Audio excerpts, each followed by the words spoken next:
Hi ಎಲ್ಲರಿಗೂ ನಮಸ್ಕಾರ. ಇವತ್ತು ನಾವು ತುಂಬಾ ಹೆಲ್ದಿಯಾಗಿರುವ ಹಾಗೆ ಟೇಸ್ಟಿಯಾಗಿರುವಂತಹ ನುಗ್ಗೆ ಸೊಪ್ಪಿನ ರವಾ ರೊಟ್ಟಿ ಮಾಡೋದು ಹೇಗೆ ಅಂತ ಹೇಳಿ ನೋಡ್ಕೊಂಬರೋಣ. ನುಗ್ಗೆ ಸೊಪ್ಪು ಆರೋಗ್ಯದ ಖಜಾನೆ. ಇದರಲ್ಲಿ ಐರನ್, ಕ್ಯಾಲ್ಸಿಯಂ ಮತ್ತು ವಿಟಮಿನ್ಗಳು ತುಂಬಿವೆ. ಇದು ರಕ್ತಹೀನತೆ ಕಡಿಮೆ ಮಾಡುತ್ತೆ ಮತ್ತು ಶರೀರದ ರೋಗ ನಿರೋಧಕ ಶಕ್ತಿಯನ್ನು ಸಹ ಹೆಚ್ಚಿಸುತ್ತೆ. ಚೆನ್ನಾಗಿ ಬಿಡಿಸಿ ವಾಶ್ ಮಾಡಿದಂತಹ ನುಗ್ಗೆ ಸೊಪ್ಪು ಒಂದು ಬಟ್ಲಷ್ಟು ಚಿರೋಟಿ ರವೆ, 1 ಬಟ್ಲಷ್ಟು ಈರುಳ್ಳಿ, 6 ಹಸಿಮೆಣಸಿನಕಾಯಿ, ಅರ್ಧದಷ್ಟು ಕ್ಯಾರೆಟ್ ತುರಿ, ಅರ್ಧ ಚಮಚ ಸಾಸಿವೆ, 1/4 ಚಮಚ ಜೀರಿಗೆ, 2 ಚಮಚದಷ್ಟು ಬಿಳಿ ಎಳ್ಳು ತೊಗೊಂಡಿದ್ದೀನಿ. ಹಾಗೆ ರುಚಿಗೆ ತಕ್ಕಷ್ಟು ಉಪ್ಪು, 4 ಚಮಚ ಎಣ್ಣೆ ತೊಗೊಂಡಿದ್ದೀನಿ. ಮಾಡೋ ವಿಧಾನ ನೋಡ್ಕೊಂಬರೋಣ. ಮೊದಲು ಒಂದು ಬಾಣಲೆಗೆ 3 ಚಮಚದಷ್ಟು ಎಣ್ಣೆ ಹಾಕ್ಕೊಂಡು, ಎಣ್ಣೆ ಕಾದ ನಂತರ ಅರ್ಧ ಚಮಚ ಸಾಸಿವೆ, 1/4 ಚಮಚ ಜೀರಿಗೆ ಹಾಕ್ಕೊಂಡಿದ್ದೀನಿ. ಸಾಸಿವೆ ಜೀರಿಗೆ ಎಲ್ಲ ಚೆನ್ನಾಗಿ ಸಿಡಿದ ನಂತರ ಸಣ್ಣಗೆ ಹೆಚ್ಚಿದಂತಹ ಹಸಿಮೆಣಸಿನಕಾಯಿ 6, 1 ಬಟ್ಲಷ್ಟು ಸಣ್ಣಗೆ ಹೆಚ್ಚಿದಂತಹ ಈರುಳ್ಳಿ ಹಾಕ್ಕೊಂಡು ಸ್ವಲ್ಪ ಚೆನ್ನಾಗಿ ಫ್ರೈ ಮಾಡ್ಕೊಳ್ಳೋಣ. ತುಂಬ ರೋಸ್ಟ್ ಆಗೋದೇನು ಬೇಕಾಗಿಲ್ಲ, 1 ನಿಮಿಷ ಅಷ್ಟು ಫ್ರೈ ಮಾಡ್ಕೊಂಡ್ರೆ ಸಾಕು. ಇದಕ್ಕೆ ಈಗ 1 ಬಟ್ಲಷ್ಟು ನುಗ್ಗೆ ಸೊಪ್ಪನ್ನು ಹಾಕೊಂಡು ಚೆನ್ನಾಗಿ ಮಿಕ್ಸ್ ಮಾಡ್ಕೊಳ್ಳೋಣ. ನುಗ್ಗೆ ಸೊಪ್ಪೆಲ್ಲ ಚೆನ್ನಾಗಿ ಸಾಫ್ಟ್ ಆಗಬೇಕು, ಅಲ್ಲಿವರೆಗೂ ಸಹ ಫ್ರೈ ಮಾಡ್ಕೋಬೇಕು. ನೋಡಿ, ಇದು ಆಗಿದೆ.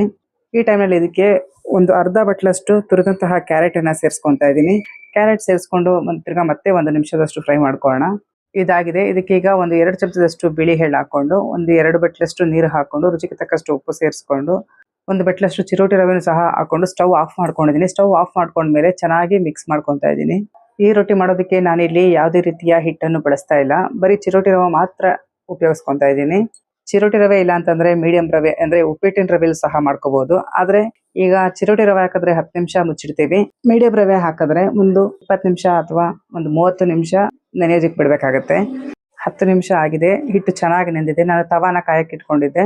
ಈಗ ತವದ ಮೇಲೆ ನಿಮಗೆ ಚಿಕ್ಕ ಸೈಜ್ ಬೇಕಾ, ದೊಡ್ಡ ಸೈಜ್ ಬೇಕಾ, ಯಾವ ಸೈಜ್ ಬೇಕೋ ನೋಡ್ಕೊಂಡು ರೊಟ್ಟಿನ ಎಲ್ಲಾ ಕಡೆ ಇವನ್ ಆಗಿ ಹರಡ್ಕೊಳ್ಳಿ. ಈ ರೊಟ್ಟಿಗೆ ಸೈಡ್ ಡಿಶ್ ಏನು ಬೇಕಾಗೋದಿಲ್ಲ, ಅಷ್ಟೊಂದು ರುಚಿಕರವಾಗಿರುತ್ತೆ. ಹಾಗೇನೆ ತಿನ್ಬಹುದು. ಎಲ್ಲ ಹರಡ್ಕೊಂಡ್ಮೇಲೆ ಲಿಡ್ ಕ್ಲೋಸ್ ಮಾಡಿ ಈ ತರ ಬೇಯಿಸ್ಕೋಬೇಕು. ಬೇಯಿಸ್ಕೊಂಡ್ಮೇಲೆ ಮೇಲಿಂದ ಸ್ವಲ್ಪ ಎಣ್ಣೆ ಸವರ್ಕೊಂಡು 2 ಕಡೆ ಚೆನ್ನಾಗಿ ಬೇಯಿಸ್ಕೊಂಡ್ರೆ ನಮ್ಮ ರುಚಿಕರವಾದ ಹಾಗೂ ಆರೋಗ್ಯಕರವಾದಂತಹ ನುಗ್ಗೆ ಸೊಪ್ಪಿನ ರವಾ ರೊಟ್ಟಿ ಸವಿಯಲು ಸಿದ್ಧ.